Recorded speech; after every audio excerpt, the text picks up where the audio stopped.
Well, we got more. So, as I was saying, we're going to finish this first chapter, right? So, the second chapter is specifically about practice of yoga. This first one is all about what is it? So, he started off by saying that it's the cessation of the mental functions.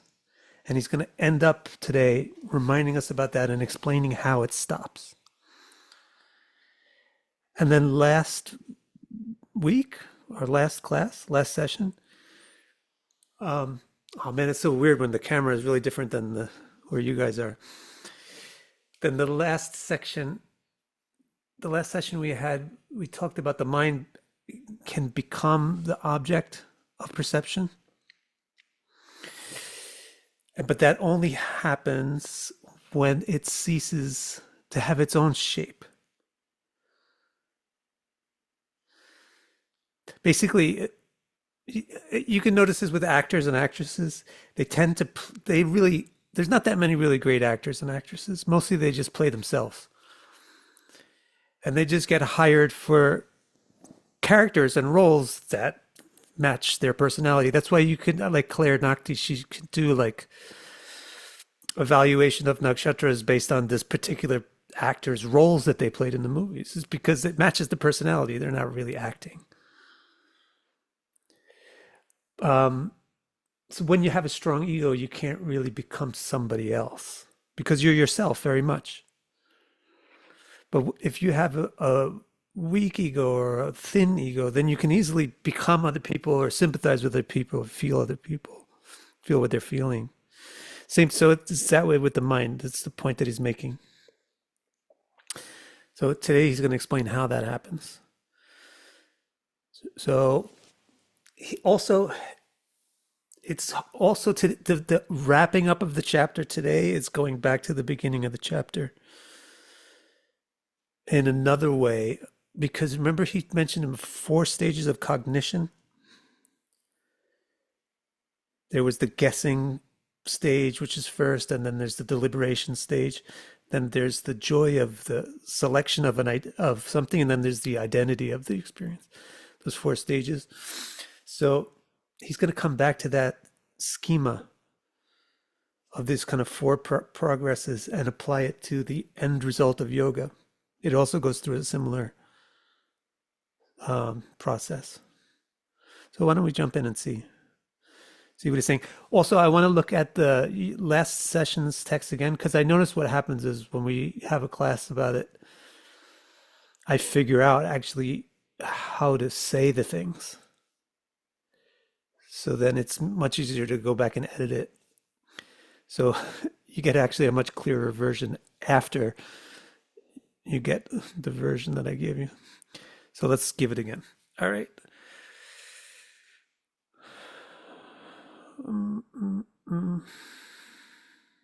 So we'll put this on the screen. Take a look at it.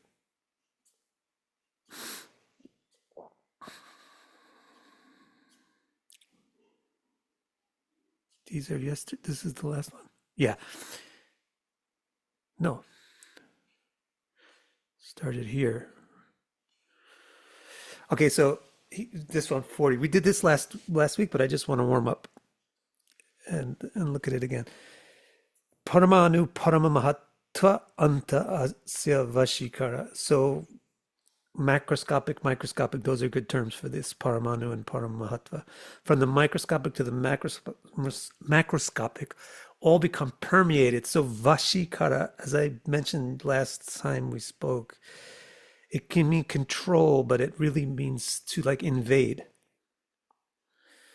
So when something goes into something else and takes over it. So because that's more along the lines of what he's talking about is how the mind goes into something to kind of conquer it or to comprehend it. The goal of the mind would be is to experience things. So to achieve its goal is like a victory, and it invades or permeates an object. And the point here is the mind can permeate and therefore fully comprehend, control, and experience any object, no matter how big or small, and to any level of detail, no matter how macro or microscopic. So there's a thesis statement. This is the thesis statement for this like final section of the chapter. This is the statement that everything is, all the rest of the texts are explaining. As you'll see today. The next one, he said, Kshina vritti, abhijata seva mane, grathitri grahana graheshu tatstatat anjanata samapti. This thing called samapti, or complete absorption. We started looking at it last week, and it's going to go through all the way to this week. Complete absorption, the weakening of its functions make it like a crystal, inked by the color of any object, sense, or concept. So that's the point that I had mentioned earlier. If a thing, so take like an emerald. An emerald is green, let's say. You have a green emerald. Well, if you have a very beautiful emerald and you hold it up to a red rose, it'll still be a green emerald. If you take any colored crystal and you hold it up to some other color, it will keep its own color. But if you take a colorless crystal, like a lens, like an optical lens, and you hold it up to something else, you'll see that object in the lens. You'll see that color in the lens. So that's the necessity of ceasing the vrittis, or the functions in the mind. The vrittis, or the functions in the mind, give it its own color. And what do you see when you look at your mind? Only the mind. You see the color of the mind, just like you'd see the emerald or the ruby or the topaz, not the thing behind it. You can't use an emerald as a telescope lens because it's not clear. So kshina vritti, when the functions have ceased, the thing starts to become translucent instead of opaque, and then you can see through it to what's beyond it. But that's the ultimate stage, is where you see through it to what's beyond it. But here he's explaining an evolution to that stage, where in seeing regular things, you see them in a different way. Instead of seeing the regular thing, like me looking at the thing, you become the thing. So it's like complete empathy. You have absolute empathy with a subject or an object, and that's how you experience it. Which everybody knows is really the right way to experience things, right? You can't, if you're in a movie and you have no empathy for the characters, then you don't feel like you're experiencing anything. If you have no empathy for a person, then you don't care whether they succeed or fail. You don't experience, and really you don't know anything about them. You don't learn anything about them. If my daughter really doesn't care about math, then she's not going to want to do her math homework. She's not going to want to learn math, nothing. Because she has no identity with it. She doesn't think that it means anything to her as an individual. But if all of a sudden she wants to count things, for some reason to her, counting becomes an important part, or dividing or figuring out things with numbers becomes something that she feels is a part of herself, then she becomes part of the numbers that she's looking at and thinking about. And that's how you really learn, experience, and know, by empathy, by sympathy, by oneness. So the initial stage of samadhi is where the mind has become clear enough that it starts to identify fully with the things that it comes into contact with. So here's an example. That's what I'm saying. There was the thesis statement was that the mind permeates everything. So here's an example of now what the mind will permeate or be permeated by the object. Now he's going to take samapti and he's going to divide it into we last week we said two. Well, I say week, but I know it's like last paksha, last fortnight. So last paksha, we said there was two divisions of samapti, but that's because we didn't look at the next sutras after that. So there's four. And according to one of the commentators, it's implied that there's maybe eight. So anyway, you'll see what they are. It's now he's going to bring up this idea of samapti, which means the mind's becoming one with something, can be with vitarka or without vitarka. And so, like I mentioned before, that goes back to the beginning of the chapter where we talked about how perception works. The initial stage of perception is vitarka, where you try to figure out what things are. And vitarka is about the initial comprehension of something. So it would be about like just figuring out the shape of something or just figuring out the color, the external details of things is vitarka. So first, there's some mixture, savitarka samapti, of shabdartha jnana vikalpa. I think I got this translated much better. Conceptualized complete absorption. This is mixed with awareness of language. That's all you really need to say. Shabdartha. Shabda means a word. Artha means a meaning. So shabdartha, the meaning of a word. That's a common phrase. Shabdartha, jnana. Awareness of the meaning of words. Sankirna, mixed up with. So this is a very basic and important psychological principle, is that comprehension is married to language, just like Brahma is married to Vak. Comprehension is married to language, and because it can't make babies without words, it can't be fruitful without words. I mean, without words for things, imagine how would we discuss anything without some type of form of a word. But he's talking about the yogic perception or comprehension, which is going to be direct and unmediated. So it's not going to need some kind of a descriptor. It's not going to need words or intellectualization to experience and understand something. But he says in the beginning, when the mind becomes purified by yoga, it will come to this stage called savitarka samapti, which means it will start to truly understand things by empathy, by becoming the thing, by identifying as the thing. But it will still have some sense of words and concepts and meanings that came from the old way of thinking and perceiving and experiencing reality. That's the first stage. But then the second stage, unconceptualized. Whoops, let's get it in the underline. Unconceptualized. Then the second part is unconceptualized. Near vitarka samapti. Unconceptualized complete absorption is devoid of intellectualization. Shunyeva artha. The artha, which is the meaning of words and things, shabdartha jnana, the artha is shunya, void. There's no shunya, there's no artha. There's no dictionaries, definitions, logics, meanings.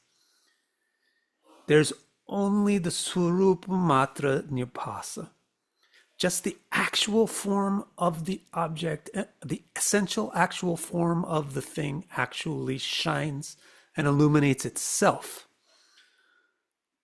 Doesn't need any logics, words, interpretations, anything to illuminate it. It illuminates itself because the yogi's mind has become it. I think if you go into a dark cave, then you need a torch. Unless you are the cave, If you are the cave, you don't need a torch to know where the holes are and where the lakes are and where the stalactites are, because you are the cave. So similarly, when we're not the cave, then we need a torch. We need knowledge, we need words, we need education, we need perceptions to understand the world. But if we are the world, you don't need those things anymore. But the true form of the thing illuminates itself to you directly. Where did we end? This is the new one now, right? Now this starts the new one. So now we start the new section. There's two more stages. Etaya eva savichara nirvicharacha. Sukshma vishaya vyakyayata. This goes further to the substrate of things as evaluative and non-evaluative complete absorption. So go back to, like, I think it was Sutra 17, where he talks about the four stages of perception. The first one is vitarka, the second one is vichara. So now when he's talking about the road to samadhi, the initial state of samadhi is called samapti, and it has these two stages, vitarka, vichara, the same two stages that are the first two stages of perception. So now the difference between the two is vitarka is about objects, things that you might experience. Vichara is about thoughts. So he specifies, like the word itself is about thoughts. So he says sukshma vishaya. So it's a difficult word for us, being centuries removed from this kind of philosophy, and also being in a different native language and also so forth, and not being used to this kind of thing. But sukshma vichara, actually it's a lot the same like as atomic structure. So it could really easily be explained like this. Like right now you see my face. So that's like a vitarka experience. You just see my face. But this face is made up of all kind of little tissues and networks and things inside it, underneath it. There's veins. That's sukshma. That's the underlying thing beyond the underlying thing inside what we experience. And inside those things, there's another layer of underlying, like molecules, those weird, those like complex carbon molecules, those gigantic molecules. And then inside each one of them, there's another layer of subtleness, underlyingness, the atoms. And then inside that, there's another layer of subtleness, still further, like the neutrons and the protons, electrons, and then so forth, so forth, so forth, so forth, so forth. So the only thing that we experience is just, the physical thing. But underneath it are all the structures that are producing the thing. So the yogi's perception, it begins with just the thing. But then by that depth of perception of the thing, remember the thesis statement was from the macroscopic to the microscopic to the macroscopic. Now this is what he's talking about. The yogi won't just perceive the reality as it is on the surface. But because of perceiving the surface so directly and intimately and fully, it starts to also perceive the underlying. Just like we can sort of perceive our underlying condition in our own body, we can sort of perceive it. Like we can feel if we're tired or healthy, things which are invisible, because we are this thing. So we can understand its underlying condition. Similarly, when the yogi's mind starts to become so unified by empathy with its perceptions, with the objects that it perceives, it starts to become the thing, and it starts to understand the underlying level, and it goes further and further and further and further. But he says this also has a sa and a nir subdivision. Like it's savichar, nirvichar, savitarka, nirvitarka. Now we also have savichar, nirvichar. So it's evaluative and non-evaluative. So the word vichar is just as a word, like is the way people use it, the way it's in a dictionary, it has more to do with discussing things. And vitarka has more to do with arguing about things. So the difference is like you can argue about whether something is tasty or not tasty or hot or cold. You can argue about it and you can actually come to a conclusion. You can defeat because you can measure it and see. Somebody can argue that the earth is flat, but we can measure it. We can measure the arc. So that's an argument. It's not a discussion. Even in English, there's a difference between these words. A discussion is where there's not a winner or a loser, there's just an exchange of ideas. But an argument is where things will come to a conclusion and one side will be proven true and the other proven false. So that's possible in things which are objective, but not things which are beyond immediate objectivity. So when he talks about the subtle perceptions, he's using this term vichara, because even now, the way that we experience subtle realities is through vichara. So I was able to give you examples of atoms and molecules and everything. Why? I've never experienced an atom. But we theorized about it and we worked it out with numbers, scientists, et cetera, that's vichara. So subtle perception isn't really by literal perception, but it's by intellectual perception. And so even for the yogi, there's where the yogi is perceiving the underlying reality first with some residue of the different conceptualizations and theories that existed before, from the regular life and the regular way of thinking and theorizing. But then eventually it becomes near vichara. Why would it become near vichara? Same thing like the cave. You don't need vichara if you are that thing.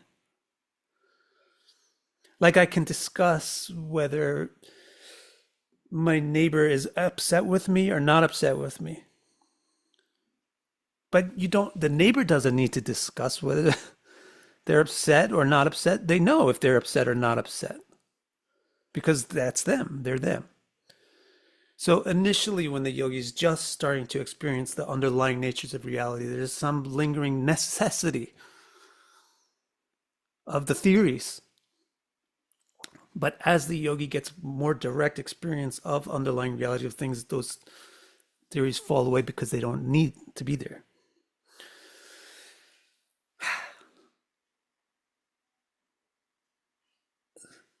So now he introduced the word shukshma vishaya, and he's going to be gracious enough to explain it, which is kind of rare because it's a sutra and it's supposed to be as short as possible.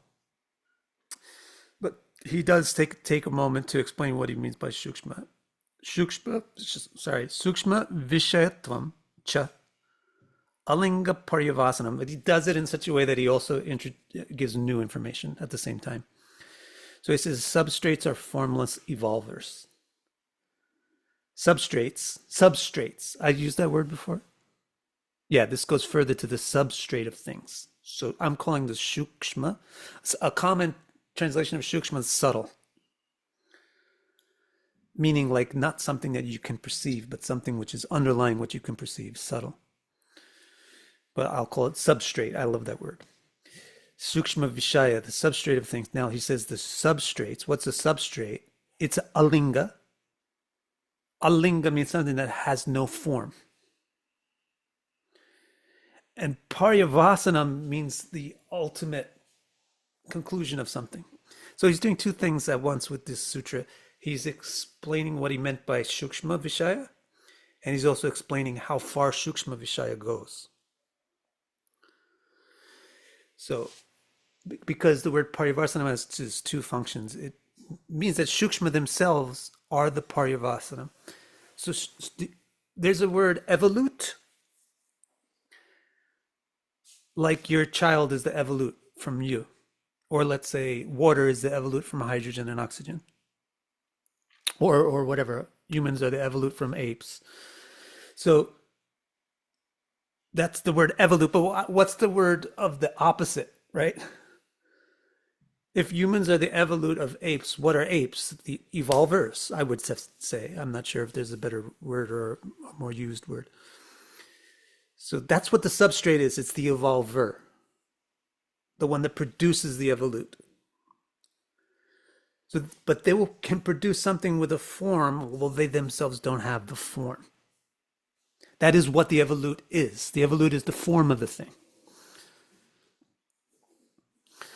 So to give you an example, it's difficult actually. So to give you an example, like hydrogen and oxygen don't have the form of water. They're not wet, they're not liquid.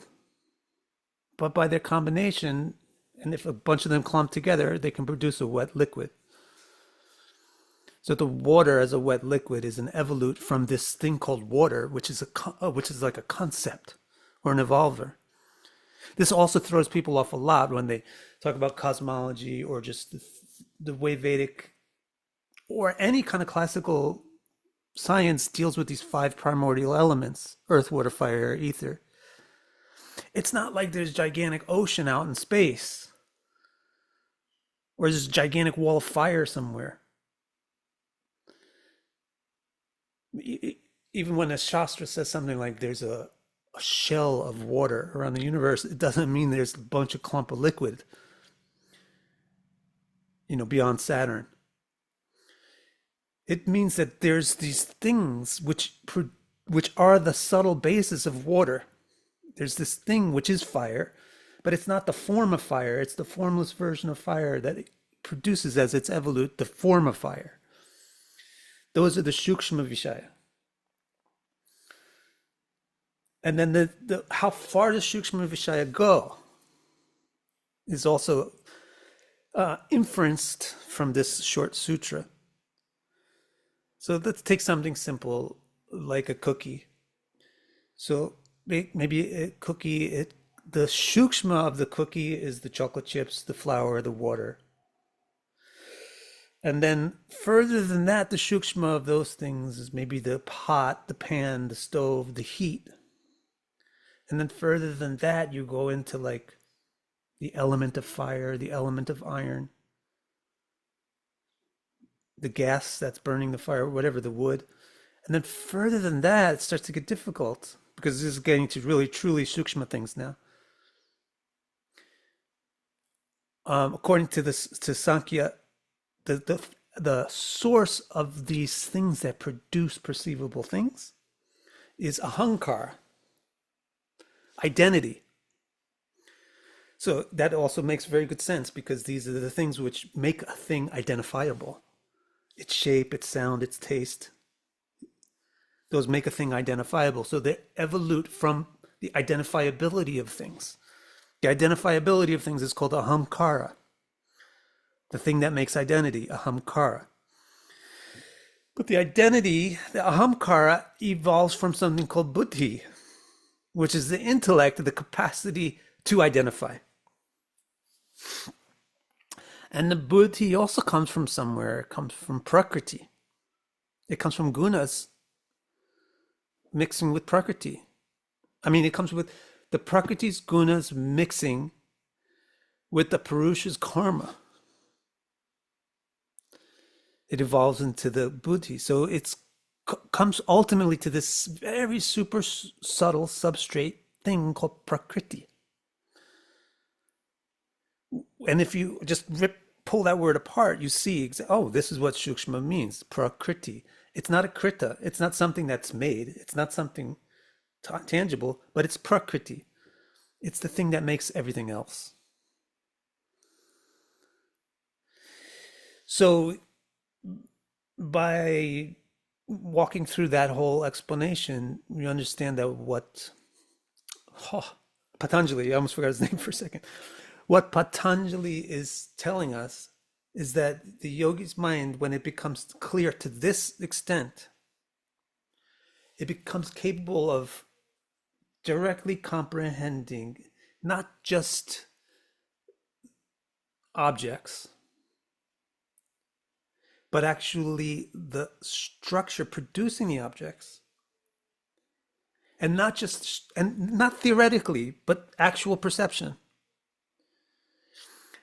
And not just the structure that produces the object, but the structure, the substructure of those structures, and the sub and the sub and the substructure of all those, all the way down to Prakriti itself. And also the commentaries on the sutras say that this is a very, very joyful experience because it's very, very, very sattvic.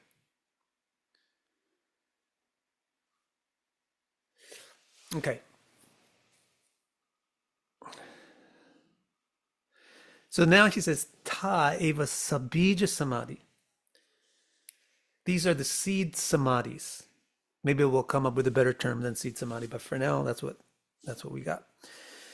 So remember last paksha, in our class from the last paksha, we got a little bit of discussion on samapti versus samadhi.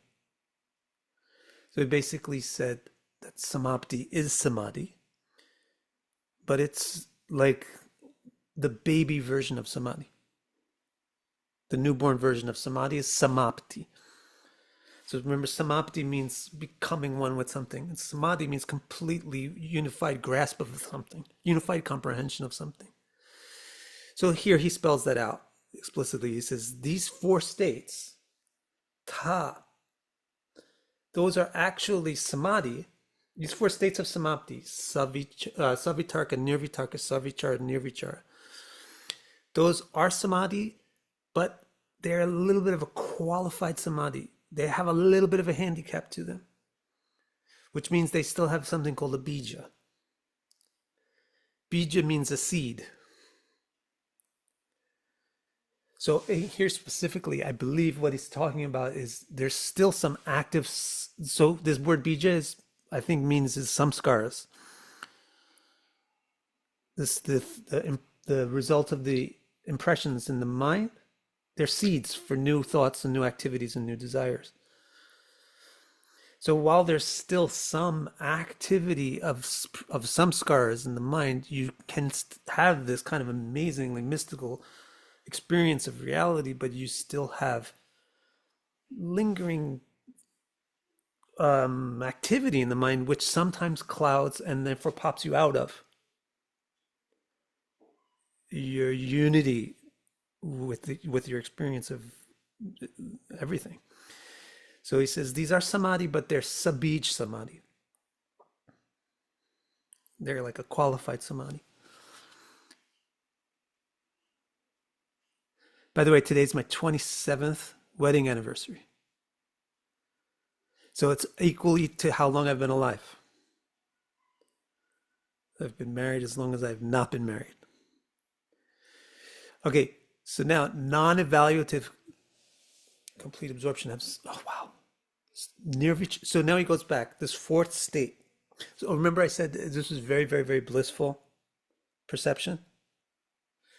So nirvichara visharadhye adhyatma prasada. Non-evaluative complete absorption has self-intrinsic serenity. So there was these four things. There was savitarka, samapti, where you're really experiencing the tangible form of things, but with some trace of the old way of experiencing it.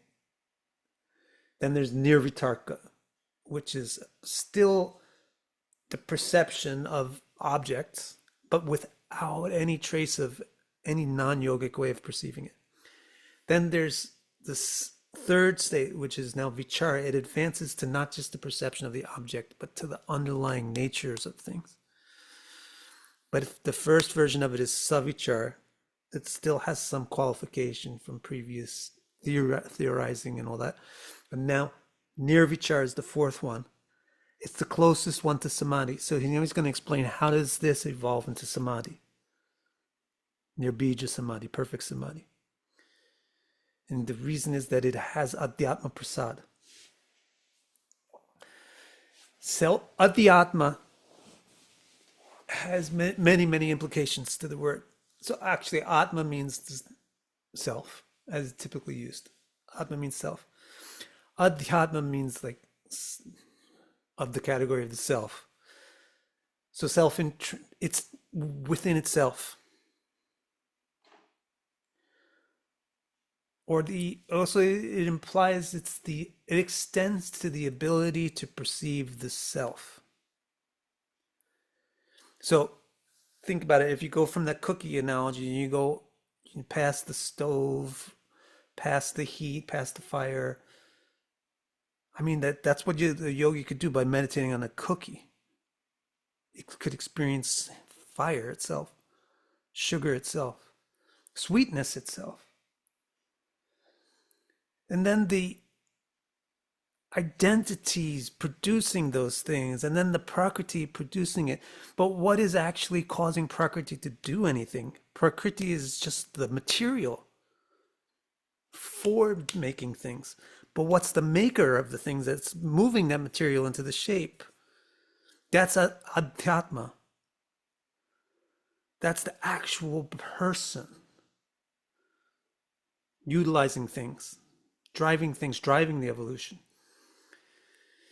So this nirvichar samapti can put one into direct contact with the actual conscious self, which is prasad. So prasad has many, many meanings. The most common is when you just go to a party, Indian like satsang, and they feed you prasadam. It means like a gift. But the reason it means a gift is because it's very satisfying and it comes from somebody else's satisfaction. So like, for example, if the food was offered in the yagya or the food was offered to the deity, then it produced the satisfaction of the deity. It's called prasada. Prasad actually means serenity and the state of serenity. The state of serenity in which there isn't darkness, there isn't cloudiness. There's a bright feeling, a bright, happy, peaceful feeling. That's what prasada means.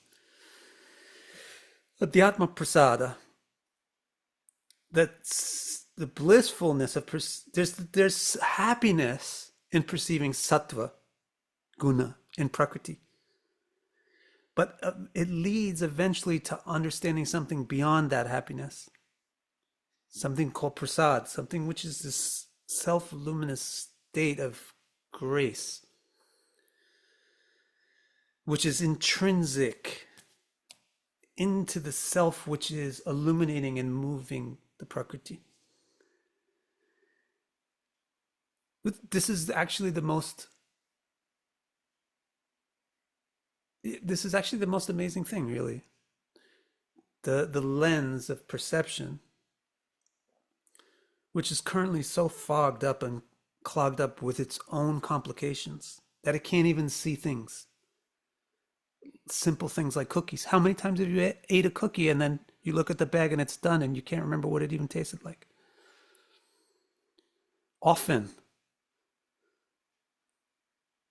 Whether maybe it doesn't happen to you with cookies, but think about that and different ways that you do different things in life without even really knowing what you're doing. So the mind's lens is so clogged up that it's useless. So the yogi can clarify the mind so much that it becomes so useful and it starts to produce actual happiness. But the amazing thing is that the ultimate goal of that production is going to be to actually be able to see that it is the source. Like the person using the lens is going to actually be able to find out, I am the source of the happiness in any of these happy perceptions. I am the source of the sadness in any of these sad perceptions. I am the source of the reality in any of these realities. So that's what he's saying here is that this is how it takes a long time, doesn't it? This is at the end of the fourth stage of samapti that the person can actually truly experience what the true self really is. But this is not jokes. Like, this is no joke. This is the real thing. So it's not like you can't have a sabija experience of it, or a savitarka, or right? You could have, I mean, even just by picking up a book on philosophy, you can read it and think about it and have some kind of a savichara experience of what consciousness is. That's not what he's talking about here. It's like people can talk about sex. You can talk about sex, but sex is sex, and the only way you can really understand it is by doing it. You can't explain. Or you can't explain this great restaurant you went to and you had this great dessert there. You can try to explain it, you can try to explain it, you can try to explain it, and it's nice to hear the explanation, but you want to eat that thing to know what that thing is. So similarly, you can talk about the self and you can theorize about the self, but it's not until you really experience the self that you get adhyatma prasada. Now, here's the result of it. Ritam bhara tatra pragya. That pragya, that comprehension, bears the underlying reality of things. Is ritam bhara. Bhara means the bearer. Ritu, rita. Rita is a very important word, which means truth, but it's not just a true description or something. Truth means like the actual thing is the ritu, the rita. So sometimes the ritu is used for seasons and so forth. Even the menstrual cycle is called ritu because of its seasonal nature, because it has a structure to it. So seasons, months, things like that, they have that structure. So they're called ritu. But the rita is actually the underlying structure. That's niriti, is someone who destroys things, the goddess of Mula. She's pulling apart the structure. She's ripping things apart. So rita means having the structure. Niriti is dissolving the structure. So anyway, ritam bhara, that pragya, that experience of adhyatma prasad brings forth or carries forth the real truth of reality. The real reality. That's the real reality, which is the underlying structure of everything else that is complicatedly built upon that reality.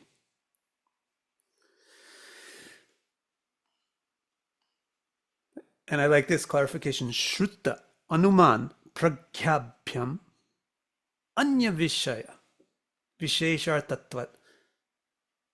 Actually, so he doesn't really say perception. But maybe he does. Shruta, education, what you heard. Anuman, deliberation, what you figured out. Pragyabhyam. Abhyam, I think this means dual grammar. So I think he's saying Shruta and Anuman. So maybe we should, I'll look into this carefully. But typically you have Shruta, Anuman, and Pratyaksha grouped all together. What you experience directly, what you figure out, and what you hear about or figure out in your intellect. I'm on a roll, so I'm going to look at text later. So what he's saying here is just like a very important reminder, like, hey, this is not the same. What I'm talking about here is not the same as what you may have comprehended about something, or what you may have learned about something. You can learn everything you want to learn. Like I was saying before, you can learn everything you want to learn and hear everything you want to hear about X, Y, or Z. But until you actually experience X, Y, or Z, you don't really know X, Y, or Z. So you see this kind of pragya that comes from samapti, from the mind being totally clear and able to totally become what it experiences. That is totally different. He says it's the anya vishaya. It's a completely different object. It's a completely different object than what you get from educating and thinking about things and so forth.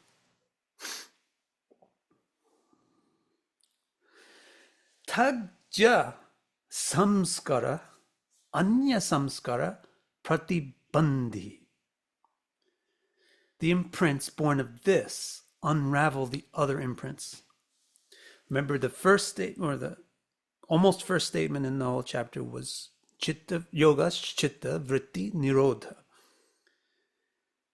Yoga is that which destroys the mind's functions. So here now he's finally coming to say, how is it going to get destroyed?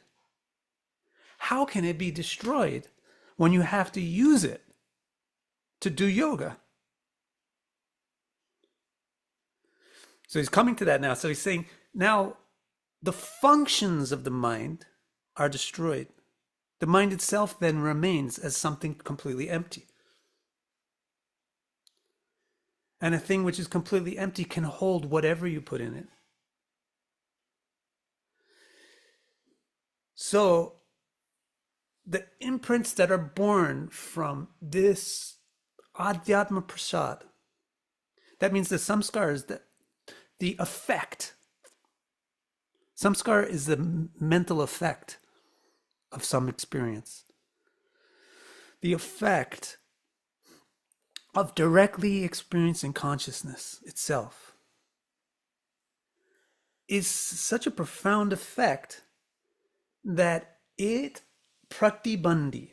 So band means to like tie up or solidify. But pratiband means untie. We talked about this a little bit too in the previous class. Like a car may get a dent and then you can kind of knock the dent out, but actually it never is the same as when it didn't have a dent. Similarly, the mind gets a samskar and you can kind of knock it out, but the result, the effect of the samskar is always there, maybe imperceptible, unless you completely destroy the car and melt the metal. So this is what he's saying now, is that the profundity or the depth of these imprints from this kind of an experience wrecks the other ones. It devastates the mind so that the mind cannot become anything else than this anymore.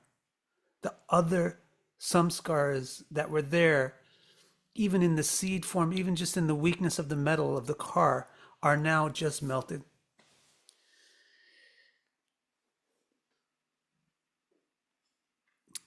Tasyapi nirodhe sarva nirodhan nirbija samadhi. So now you get the word nirod. Tasyapi nirodhe sarva nirodhan nirbij samadhi. When even this ceases, after ceasing all others, that is nirbija samadhi. That's the final samadhi.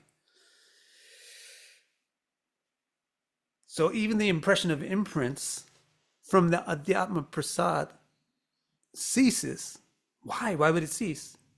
Because that also, I believe, I'm going to offer this explanation, because the idea that some experience is producing an imprint implies two moments, and then like some kind of chain of events, but that ceases to exist when the perception is absolutely unified with the object of perception.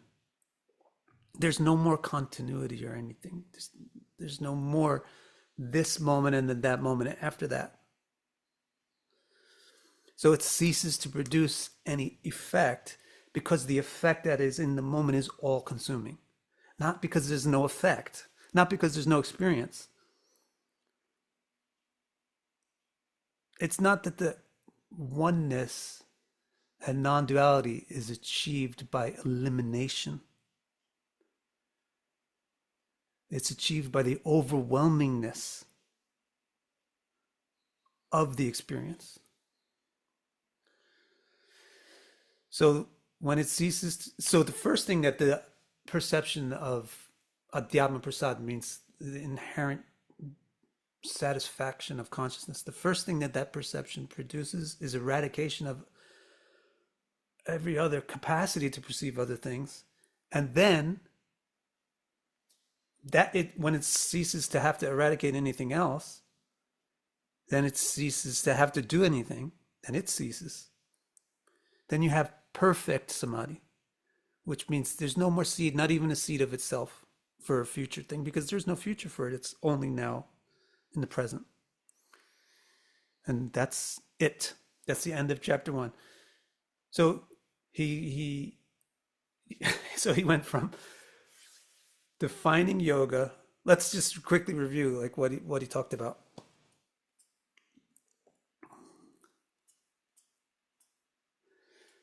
Because unfortunately, once you close a chapter, you close it. So before we close it, let's just review it. Now I will teach you what I learned about yoga. Yoga destroys the mental functions, enabling the seer to be rooted in its true form. Otherwise, the mental functions impose their own identity. Now it makes sense? The crystal, if it's full of its own color, then you only see its identity. There are 5 mental functions which can be helpful or harmful: to inform, to misinform, to imagine, to sleep, or to memorize. Information happens by perception, evaluation, and instruction. Misinformation is inaccurate concepts arising from misperception. Imagination is verbal conceptualization of hypothetical things. So this was for Sukshma. We talked about Sukshma perception is possible now too, but it's through this third vritti, which is like symbolic theorems. Sleep, the vritti of sleep, is the underlying perception, but without anything specific being perceived. And then memory was preventing sensory experiences from being completely lost. This is where samskars are held.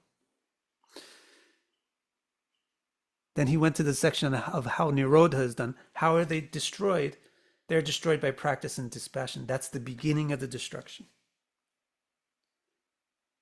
So he's also going to talk a little bit about how you practice. What is practice? The effort to be still. Of course, he's talking about the mind. But even if just making your body still helps the mind be still. Stillness becomes as firm as the earth, which in Japan sometimes is not too firm because of earthquakes. But earthquakes are rare. Usually the earth is solid. Stillness becomes as firm as the earth only after a long time of well-executed, constant dedication. Dispassion was the other thing. Practice and dispassion. Dispassion is when perception is not controlled, vashikara, by thirst for things one hears or sees of. So vashikara, again, when a perception has been permeated by and controlled by thirsts, that's passion.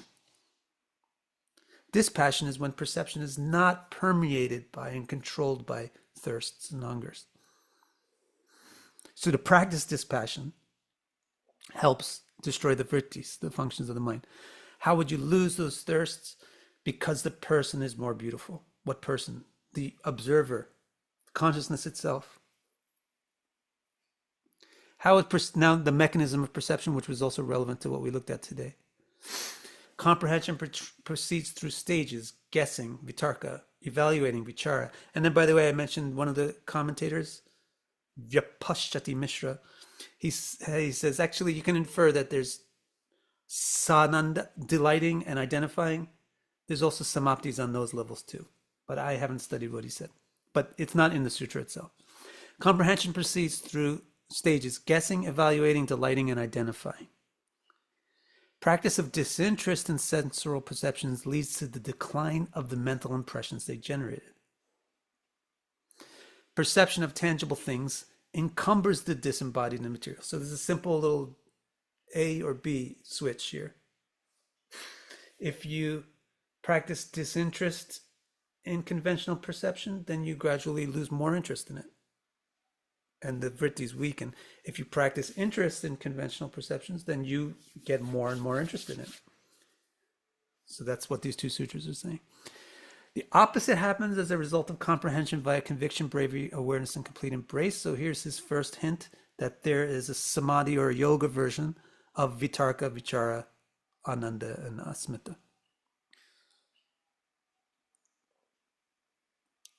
Then the next section was the qualification to do yoga. It's closed for those with intense speed. It depends on your intensity.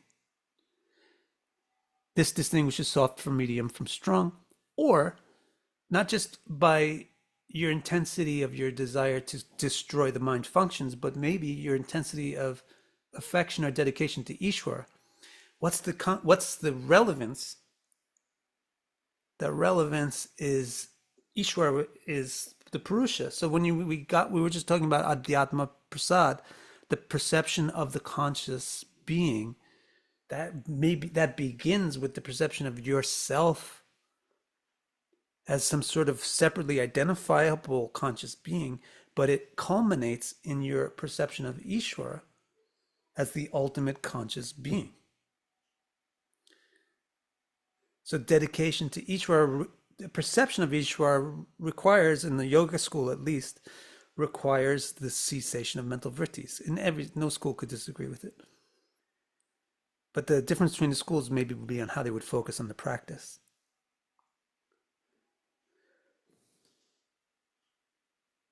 Then he mentioned Ishvara, so he talks about Ishvara. Ishvara is a unique person, uncompromised by subordinators, work, reactions, or needs. Because his capacity for comprehension is unsurpassably infinite. He's the guru of even the ancients because he is never fractured by time. His designator is Om.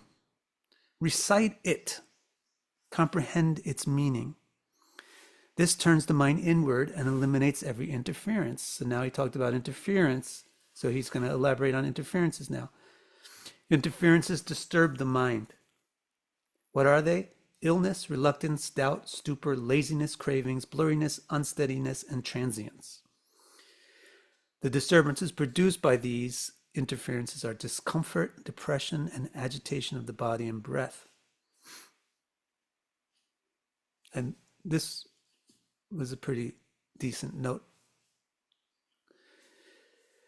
Removing the interferences, the next section. Eliminate them by practice of one perception, or the perception of oneness. Friendship for the, this is a great sutra. Friendship for the happy, practice this to eliminate interferences. Friendship for the happy, compassion for the sad. Delight for the good, indifference to the bad. These attitudes pacify the mind. Or just exhale and hold your breath. Or acquire a sense object and concentrate on it. It's very practical. Easy, relatively easy. Or by non-sorrowful self-luminosity. That's difficult. This non-sorrowful self-luminosity is the Adhyatma Prasad. The contemplation of Adhyatma Prasad. Or contemplation of dispassionate entities. Or by the basic perceptions from dreams and deep sleep, contemplating the nature of dream and deep sleep, or whatever you want. Just hold the mind on it in one place.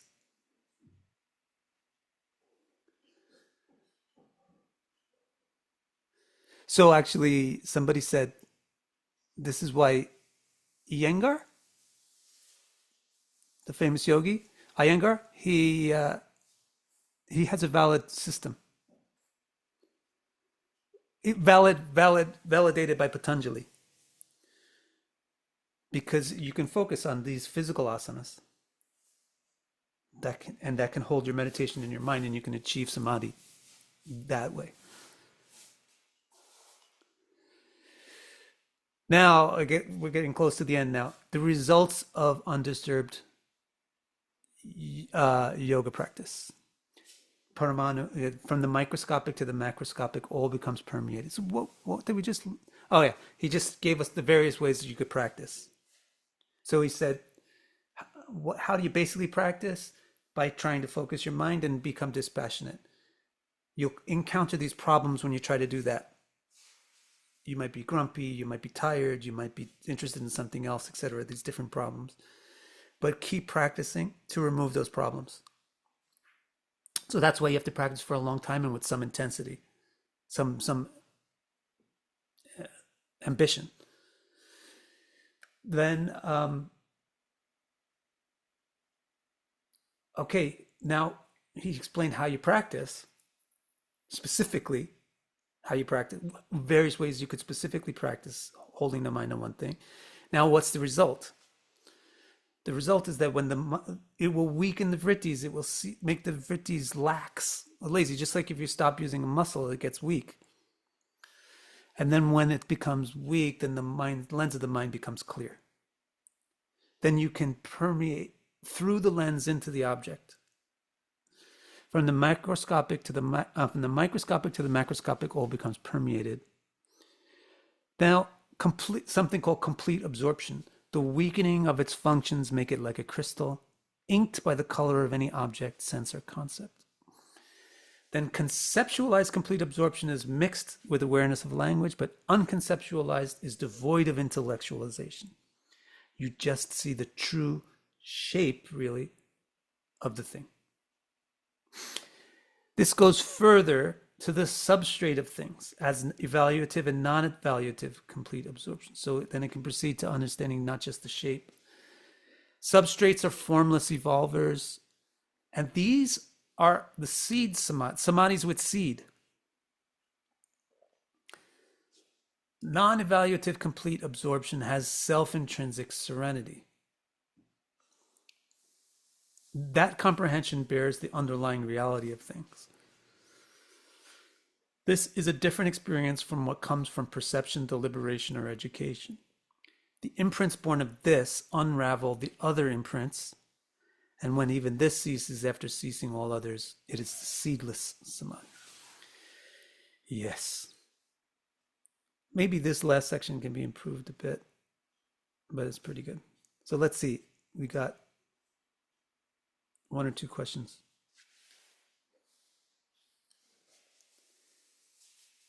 Glimpse versus realization equals samapti versus samadhi. Yeah, or just like samapti. Okay, here's the tree. There's samadhi.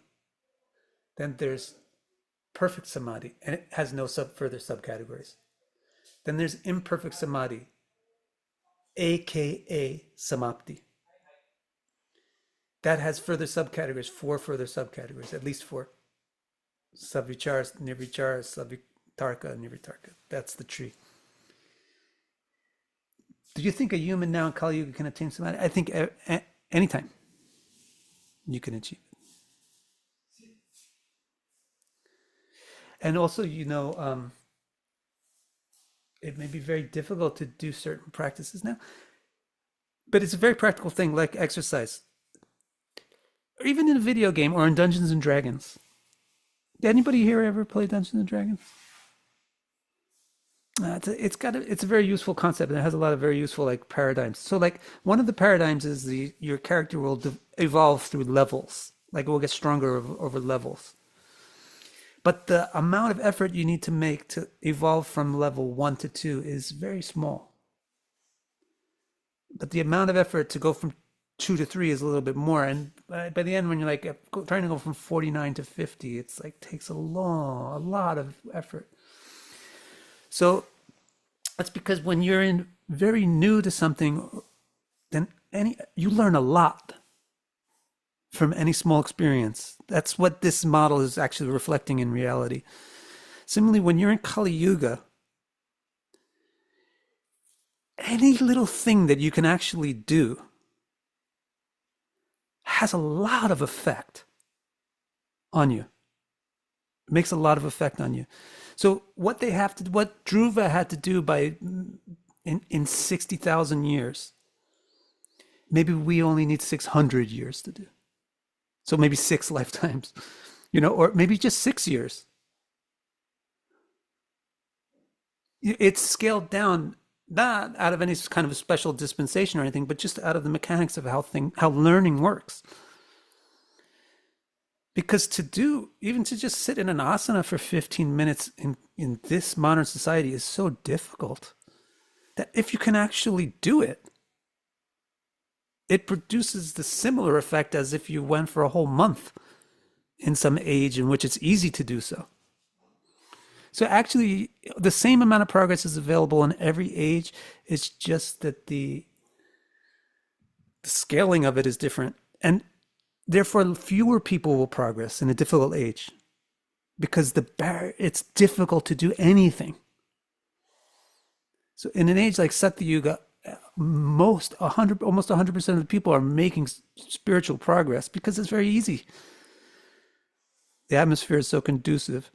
In this age, very few people are making any spiritual progress, but those who do will make a lot. So I like it. Oh, and also Parikshit Maharaj in the beginning of Bhagavatam, he said he liked Kali Yuga too. He said that same thing. He said this literally in the beginning of Bhagavatam. Somebody was, people might be thinking, why did you spare Kali? In this myth where he met Kali personified, and then he let him go. So the people, the citizens or somebody might argue, like, why did you let this criminal go? He said, I like the guy.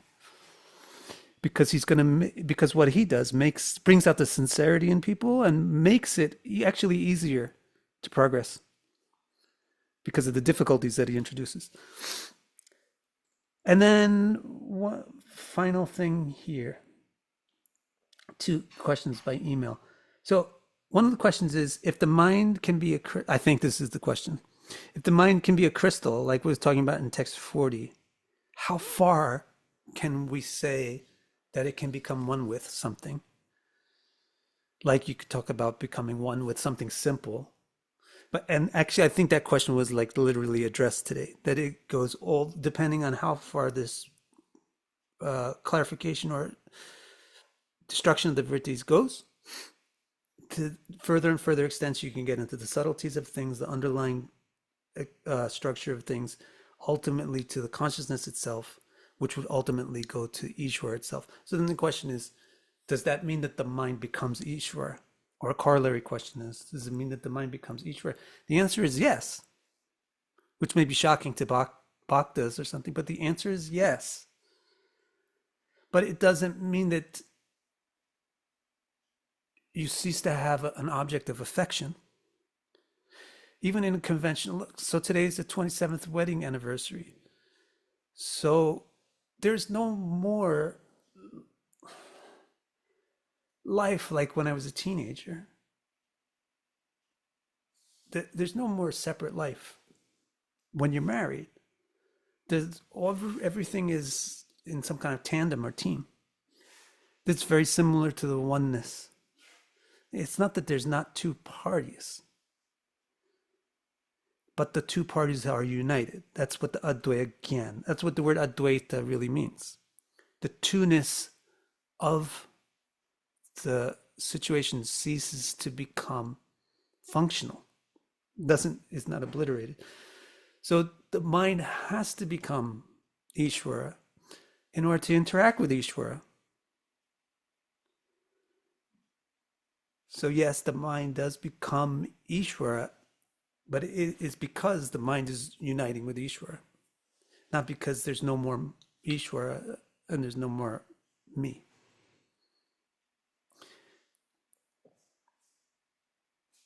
But they cease to be perceived individually from each other. Okay, that's my best shot at answering that. So the same thing, like, or what about, would you perceive, then you would cease to perceive different objects.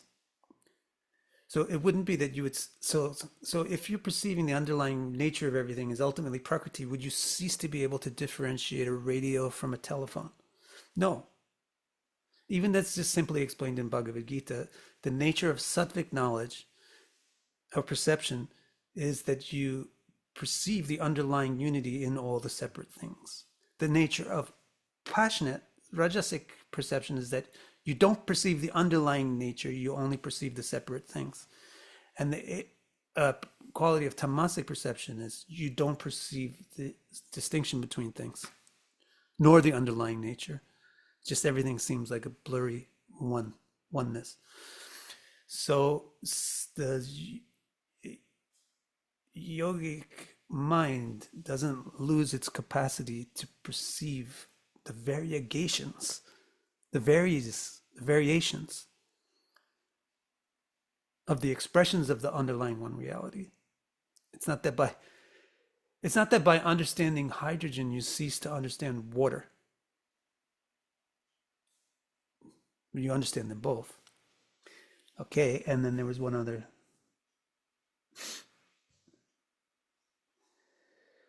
How do you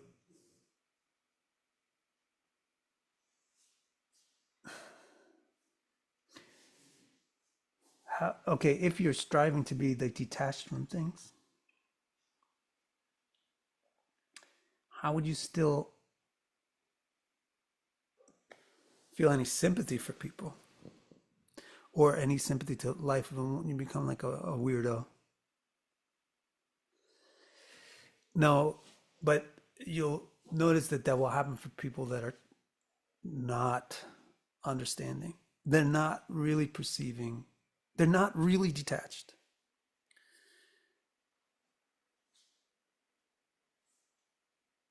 What happens when you really become detached from situations is you become more open. So if you're detached from a situation, then anything is okay. If you're attached to a situation, then you have a high bias and you don't like one thing and you like another thing. So my practical advice is you don't really try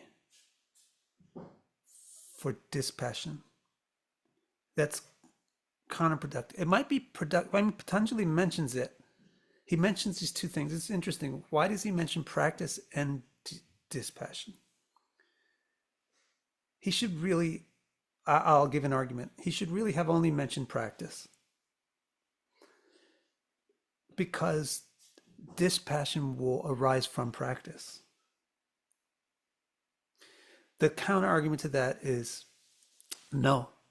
He has to also mention dispassion because you require a little bit of it to begin the practice. And different people may have different strengths.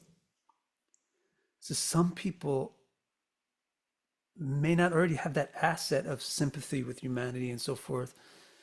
So they might be better suited to just focus on the detachment practice.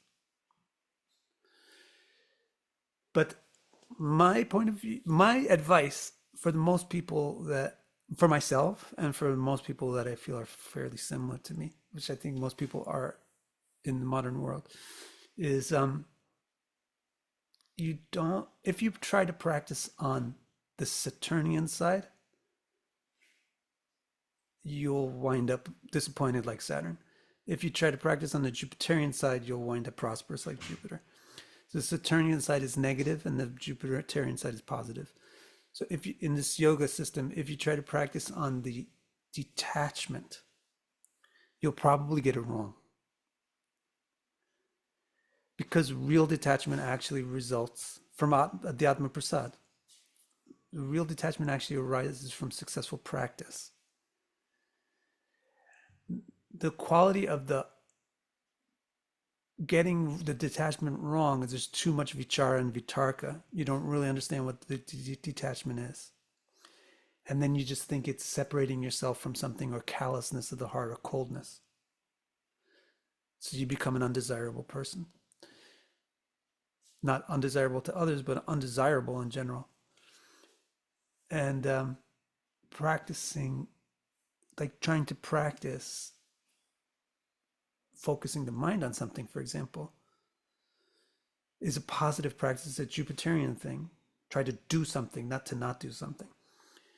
And that will give you the direct experience of oneness of things, ekatattva. And that makes you detached from the variations.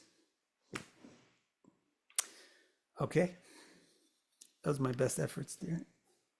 I do need to go. I don't want my wife to get mad at me on my 27th wedding anniversary. This is a good comment from Jonathan. Okay, guys. Farewell. I'll see you in the next Paksha.